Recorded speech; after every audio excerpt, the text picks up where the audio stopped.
I'm Owen Bigland. This is the Inside Edge video blog. Okay, it's that time of year again. The NDP announces their maximum allowable rental increase for 2026. So they announced this in September. You've got to give all your tenants 3 months notice. So for me, I'll be giving my rent increase notice October 1st, and it will take effect January 1st, 2026. So as expected, guys, I've been on this blog many times over the years at this time of year. I'm kind of numb to this whole thing now. I don't really get too overly emotional about how they fudge these numbers every year. I'm used to it. It's socialism. Overall, I'm pretty happy with the rental rates I'm currently getting with my tenants, all except for one that I'll talk about, who's been in there, the lady's been in there for about 7 years. So I'm paying, she's got way under market rent now. But, this has been going on for many years where they speak with forked tongue. EB last year was saying, we've got to try and even the playing field a little bit more. We have to think about landlords as well as tenants. It's all a joke. He doesn't mean any of it. They still continue to weight this so heavily in the tenant's favor. It hurts. But hey, they know which side of the bread they're buttered on. Tenants make up a large percentage of the NDP voting base, so that's who they're going to favor in this. But anyways, for 2026, it's no surprise. It's supposed to be CPI, which is the inflation rate. But I've been telling you guys for many, many years, it's not. They fudge that number. Where they come up with it, I have no idea. It's been light now for the last 5 years, and I'm going to go through what the increases have been here for the last 5 years. But anyways, for 2026, you landlords that are watching, you're allowed to raise the rent 2.3%. So 2.3%, I know it's not going to cover what your costs to hold that investment unit are. I mean, let's face it, our property taxes are going up 6, 7, 8, 9%, depending on the municipality. My strata fees are probably going up 8, 9% easy, especially this year, because all stratas now, as of January 1st of this year, had to bump up their CRF contribution. In the past, it was a minimum 5% of your operating budget had to go into the contingency fund. Now they've doubled that to 10%. Now, I have a few strata that we were already putting in 10% or more, but I also have a few stratas that we were putting in the minimum, and that, of course, bumped up my strata fees by $20, $30, $40 a month right there. So our strata fees are going up much more than 2.3. My cost to maintain properties, paint jobs, repair, handyman work, fixing appliances and all that stuff has definitely gone up more than 2.3%. My insurance continues to go up. We had a huge surge in insurance where, a lot of insurance pretty much doubled back 3 or 4 years ago with the flooding water deductibles. So everything is going up probably, on average, I would say 3 times what the NDP is giving us for a rent increase. But hey, it is what it is, guys. I don't lose any sleep over it. This is the times we're living in. When the tenant finally does give you notice, you can bump that rent up to whatever you want, although the NDP would definitely like to change that one day too. I think they just don't dare do it right now in our economy, but they would love to put in rental restrictions on what you can raise the rent. They would prescribe what you can raise the rent when the tenant leaves. So rent control, yikes, that will push us all the way over into a full socialist regime here. But hey, we'll leave that for another time. But for now, 2.3%. So I'll give you guys the rundown here of what the NDP has given us over the last 6 years or so here. And you guys know that coming out of COVID, and during COVID, inflation spiked. I mean, what was inflation at one time here in Canada? Wasn't it running at like 7.5%, 8%? You guys maybe tell me, what did inflation peak at? It was running wild. And then it slowed down, but it was still hovering at 4 or 5%. But as you'll see, we've never come close to touching those inflation rates, the true inflation rates with our rent increases. Have a look at this. In 2026, this year it's 2.3%. Last year, 2025, it was 3%. 2024, it was 3.5. Listen, inflation in this time was running hot. In 2023, it was 2. I can clearly remember inflation being higher than that, but they say that's what it was. In 2022, 1.5% increase, allowable. 2021, 0. 2020, 0, because we were in COVID there. So if you balance those out, there's no way these rent increases come up to the CPI or an inflation rate.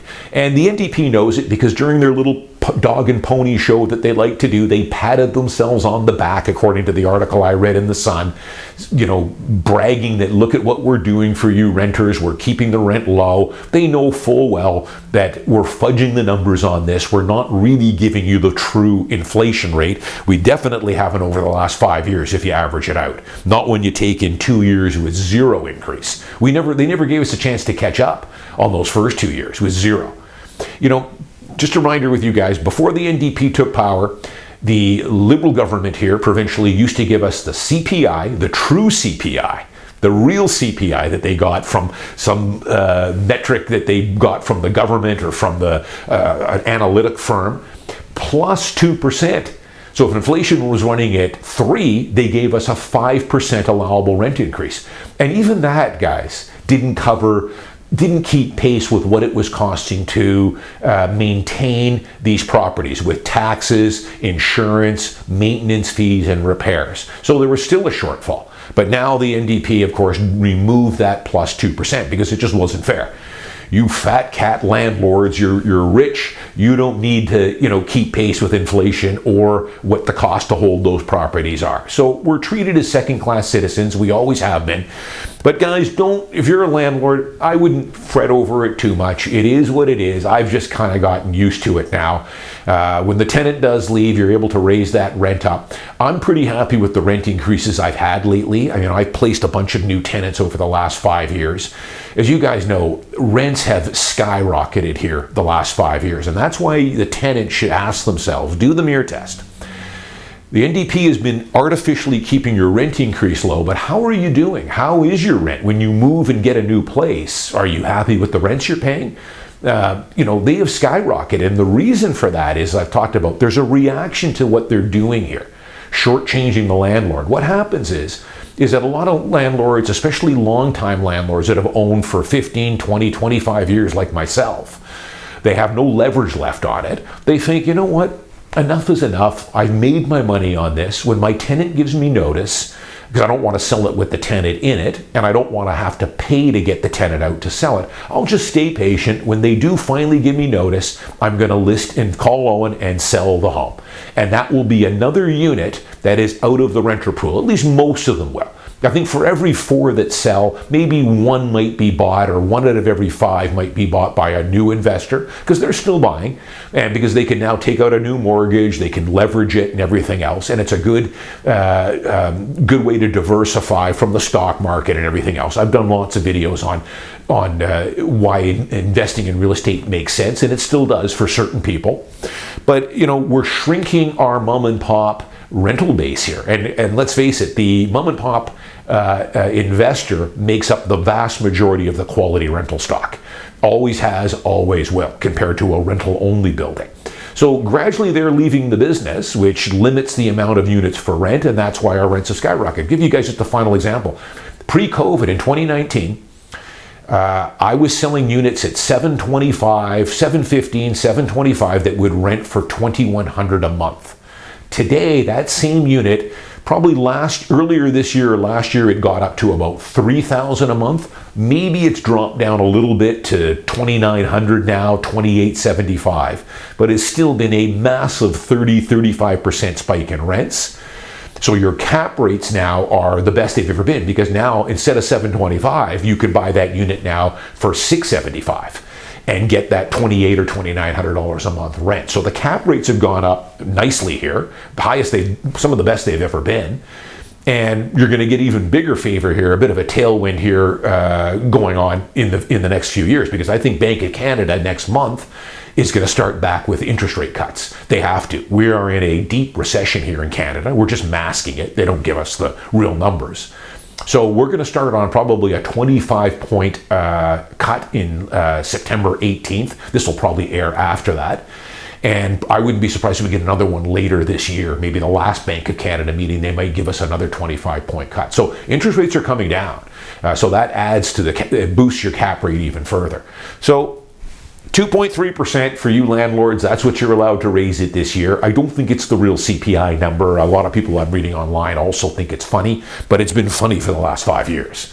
And we used to get that plus 2%. But remember, guys, there's a fallout to this. If you're a renter, you gotta face reality here. Sure, the NDP is artificially hindering what we can raise the rent, and that's fine. I'm happy about it. I've got good tenants. I'm not too worried. 2.3%.